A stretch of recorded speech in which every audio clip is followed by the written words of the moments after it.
Hello, everyone. Welcome back. Today, we're diving into two key topic areas. We're going to be defining impact in an education context and also talking about how adults learn.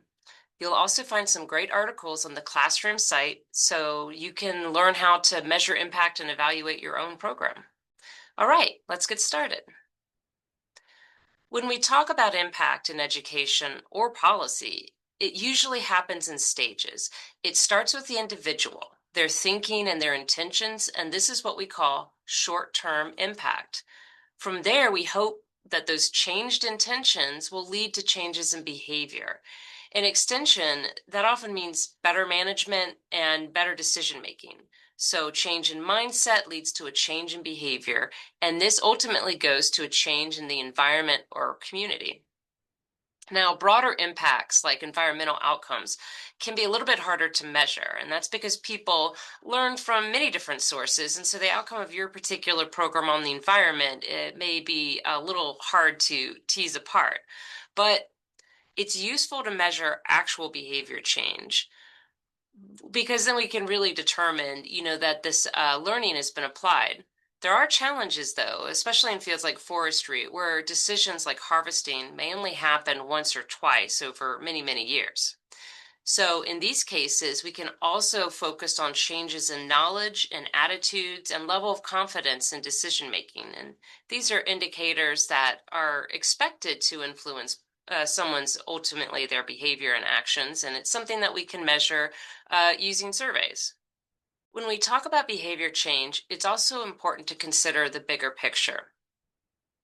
Within education, we focus on the personal sphere. We want to help build people's knowledge, their skills, and their motivation, and that's the foundation for behavior change. But people don't make decisions in isolation.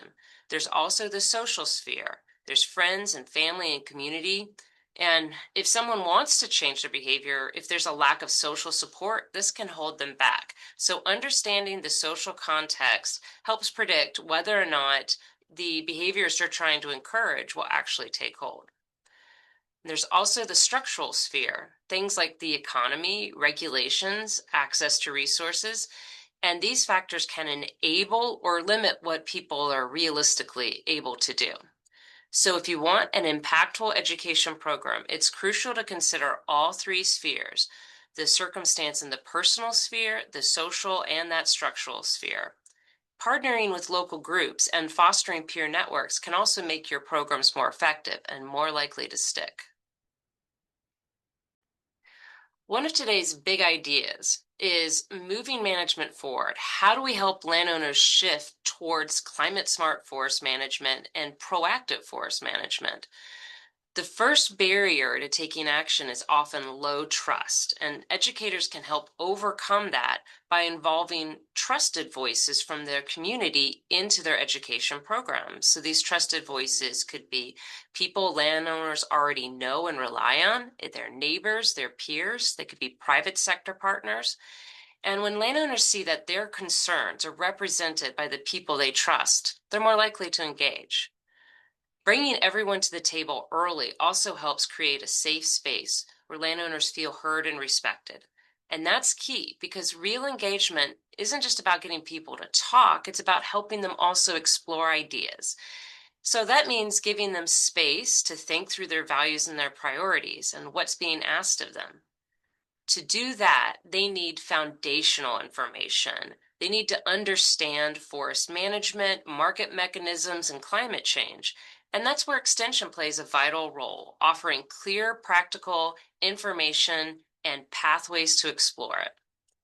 Once motivation and priorities are in place, then comes the skill building, helping landowners figure out what actions fit both their forest conditions and their values. And these can include things like financial feasibility, long-term legacy planning goals, and what's practical management on the ground. In short, moving people toward action takes these stages of trust building, foundational knowledge and information, and then combining their values and their skills and making sure they're all lined up in a way that fits their lives and their land. Now, when we talk about adult education, It's important to understand that adults are problem-oriented learners. They usually come with a specific issue they want to solve. They want to set their own learning goals and they want practical solutions. So they're looking to professionals for, that science-based information, but they rely on their peers for the personal side, such as what does this information mean for me? Or what can I actually do? What is feasible? Because they're often self-directed and internally motivated to learn, engagement is really essential, especially when that motivation isn't quite there yet in order to keep going.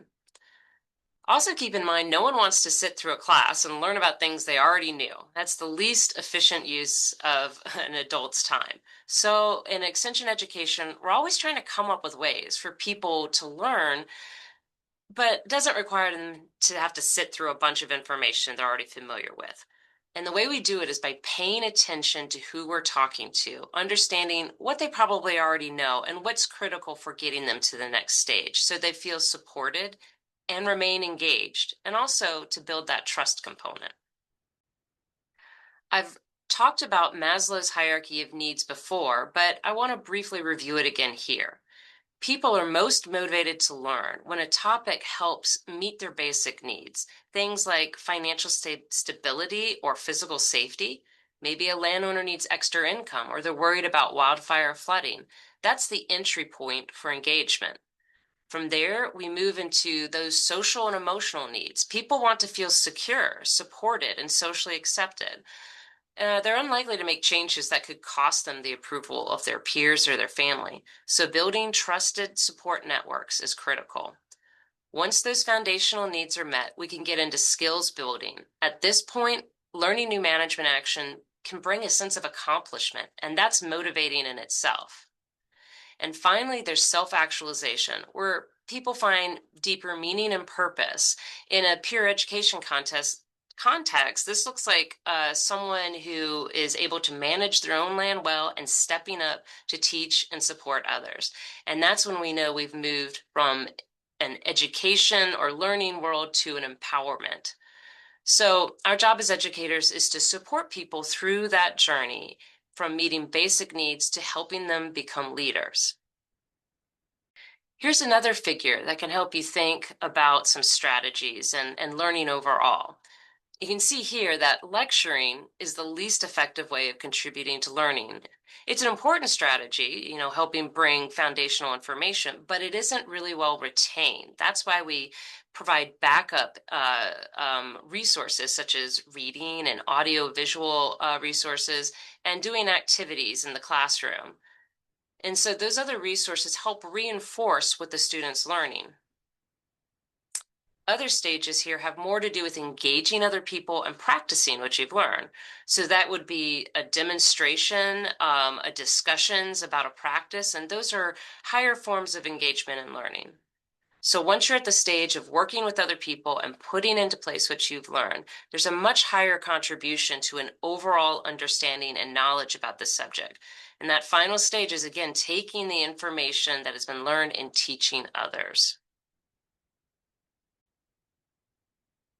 It's also important to remember that learning is a process and it involves both success and failure. People don't just flip a switch and change their behavior. There's a cycle of reasoning and awareness they go through. We can think of it in stages. In the beginning, people tend to be unconsciously unaware. They don't know what they don't know. For example, maybe someone has never even heard of recycling, or in our context, maybe they haven't thought about how climate change might affect their forest. Stage 2 is conscious awareness. Now they realize there's something important that they didn't know, and maybe there are real implications for their land, or there are financial options available through carbon markets. Then comes conscious competence. At this point, they don't fully understand yet, but they're actively learning. And this is the toughest phase, the back and forth between learning, applying, questioning, and refining. This is where most of our extension work happens, helping people explore new ideas, compare them to their values, test what fits, and then come back for more. Eventually, with time and support, people move into unconscious competence. These are behaviors and decisions that become second nature. Just like someone who now recycles without thinking, a landowner might begin managing climate smart practices simply as just that's how they operate. But this takes time. It can even take more than a year. People need space to think, ask questions, bounce ideas off trusted peers and professionals. And that's why creating safe, supportive learning environments is so important, and why peer learning is such a powerful tool. It gives people a chance to connect and learn at their own pace and see themselves and others who have walked that same path.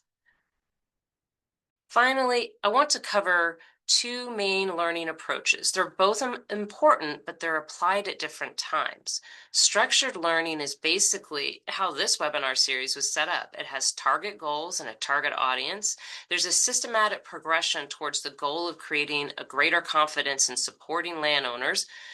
Structured learning often occurs face to face or it's online, and it's usually live presentations. So the goal is to help learners build that essential knowledge and skills, and it's very targeted and planned. The other kind of learning is unstructured. It doesn't always start with a clear goal. Instead, it encourages creativity and self-motivation. Adults often set their own goals, so they begin by exploring, what are my needs? What am I interested in? How does this fit my life? And this kind of learning builds on real life experiences and interactions with peers. It can involve informal discussions, online research, videos and tutorials that the learner goes and seeks out on their own, and then engages in other people with conversations about what they learned. It helps them get the most out of it. So, in summary, when designing your course, you should consider different needs and learning styles of landowners. It's important to begin by building trust and then move into increasing engagement. It's also important to incorporate discussion and other activities into those programs to increase knowledge retention rates. Finally, here's a short reflection question. Which of these teaching strategies could help improve your programs? Do you have a peer learning component? I hope you enjoyed today's video. If you're watching this video on YouTube, we encourage you to check out our free online educator course. If you're taking the course here, here's a few reminders for you. Be sure to complete the evaluation survey and comprehension check at the end of the module, and we'll see you at the next video.